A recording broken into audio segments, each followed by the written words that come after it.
75 साल की उम्र हो गया। इस उम्र में लोग खटिया पर बैठकर हरे रामा हरे कृष्णा कहता है, लेकिन मोदी जी क्या कहते हैं कि देश की जनता हमको तीसरी बार मौका दीजिए, हम फिर से प्रधानमंत्री बनना चाहते। अब बताइए 75 साल की उम्र में तीसरी बार मौका चाहिए, लेकिन उन्होंने हमारे देश के युवा के साथ कैसा खिलवाड़ किया। हमारे देश के 4 साल में युवा को रिटायर, अब 75 साल के बाद वो प्रधानमंत्री बनना है।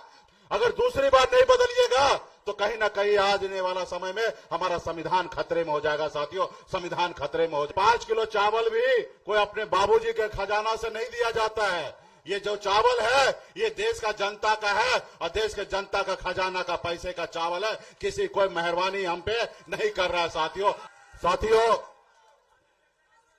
आप सभी को चुनावी सभा में हम लोग उपस्थित हुए हैं।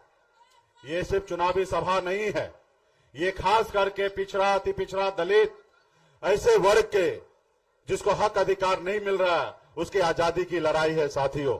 इसलिए तमाम हमारे साथी अपने आप को मानिए कि हम आजादी की लड़ाई लड़ रहे हैं।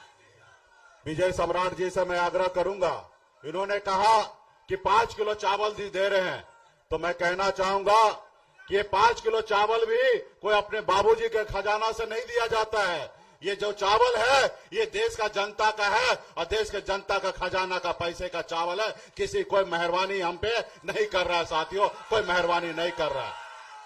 ये चावल ऐसे बट रहा है, ये कांग्रेस के टाइम से ही चावल बट रहा है, तेल बट रहा है, राशन बट रहा है गरीब लोगों के लिए, और हमें नहीं चाहिए। हमें आपने जो वादा किया था कि 2 करोड़ युवा को हर साल में नौकरी चाहिए, आप हमारे बच्चे को नौकरी दे दीजिए, हमें चावल नहीं चाहिए। आप हमारे बच्चे के पढ़ने के लिए स्कूल बना दीजिए, हमें चावल नहीं चाहिए। साथियों, चावल नहीं चाहिए।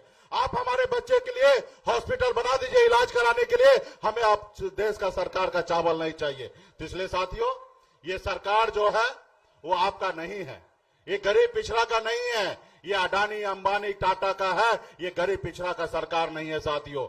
10 साल पहले उन्होंने देश के प्रधानमंत्री क्या कहे थे कि आप हमें लाइए, हम इस देश में हर साल 2 करोड़ युवा को नौकरी देंगे। क्या ये नौकरी पूरा हुआ? साथियों, चाहे हम हो या मोदी जी हो या हमारे भाई तेजस्वी प्रसाद यादव जी हो, हम लोग जनता का सेवक है, हम मालिक नहीं हैं। जनता का आशीर्वाद हमें अगर प्राप्त होता है तो हम जनता के लिए काम करने के लिए आते हैं साथियों, हम आपका मालिक नहीं है। आप जनता जो है हमारे मालिक है। और जो नेता जनता से झूठ बोले, जनता को गुमराह करे, वो नेता कभी आपका नहीं हो सकता साथियों, वो कभी अच्छा नेता नहीं हो सकता। आज बताइए, मोदी जी ने 2 करोड़ युवा को नौकरी देने का काम वादा किया था, क्या वादा पूरा हुआ? तो ऐसे सरकार को बदलने की आवश्यकता है साथियों, ऐसे नेता को बदलने की आवश्यकता है, क्योंकि जनता ही मालिक है। आप देखिएगा, अगर सरकारी नौकरी में बहाली होता है तो 60 साल तक, जब तक उसका उम्र होता है तब तक वो सरकारी नौकरी पे डटे रहेंगे। लेकिन नेता को सिर्फ 5 साल का मौका मिलता है, और 5 साल में अगर अच्छा काम करेंगे तो जनता न्याय करेंगे और दोबारा उनको चुनने का काम करेंगे। अगर जनता के बीच में अच्छा काम नेता नहीं करेंगे तो ये जनता के पास अधिकार है उसको बदलने का। आपने 2014 में उनको लाया, लेकिन उन्होंने इतना झूठ बोला। आपने 2019 में आपने बदला नहीं, कहीं ना कहीं आपका गलती है साथियों, आपका गलती है। आपने कहा एक बार और देख लेते हैं, और ये दूसरी बार है।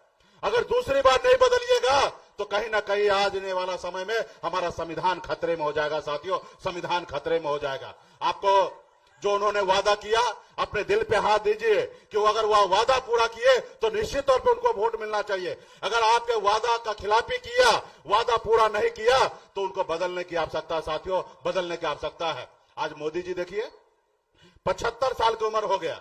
इस उम्र में लोग खटिया पर बैठकर हरे रामा हरे कृष्णा कहता है, लेकिन मोदी जी क्या कहते हैं कि देश की जनता हमको तीसरी बार मौका दीजिए, हम फिर से प्रधानमंत्री बनना चाहते। अब बताइए, 75 साल की उम्र में तीसरी बार मौका चाहिए, लेकिन उन्होंने हमारे देश के युवा के साथ कैसा खिलवाड़ किया। हमारे देश का युवा जो देश के सरहद पर जाके सीने पे गोली खाने के लिए तैयार रहता है, उन्होंने एक योजना लाया, अग्निवीर योजना।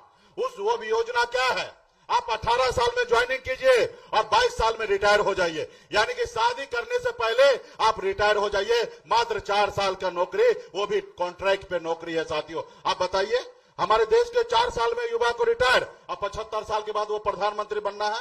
तो इसलिए साथियों, अपने हक अधिकार के लिए लड़ाई लड़िए। और खास करके हमारे वीआईपी पार्टी के हमारे जितने भी बींद बेलदार, नोनिया, मला, चाय, तियर, बनपड़ जितने भी हैं, आप सभी से आग्रह है, आप सभी ने हाथ में गंगा जल लेकर संकल्प लिया था कि आरक्षण नहीं तो भाजपा को वोट नहीं, आपने ये नारा दिया था। और वो समय आ चुका है अपने हक अधिकार के लिए, अपने बच्चे का भविष्य के लिए ऐसे सरकार को बदलने का। साथियों, ऐसे सरकार को जो आपसे वादा किया हुआ वादा वो कहीं ना कहीं वो भूल गया और आपके हक अधिकार नहीं दे रहा। साथियों, तो तमाम हमारे जितने भी पार्टी के नेतागण हैं, आप सभी को धन्यवाद देता हूं।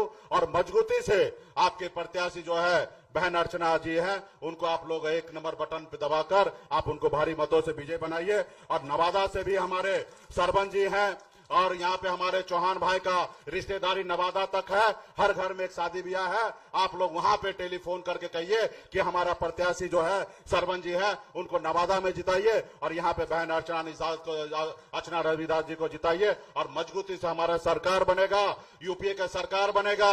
और आने वाला समय में जो आरक्षण की लड़ाई है निश्चित तौर पर पूरा होगा। साथियों, निश्चित तौर पर पूरा होगा।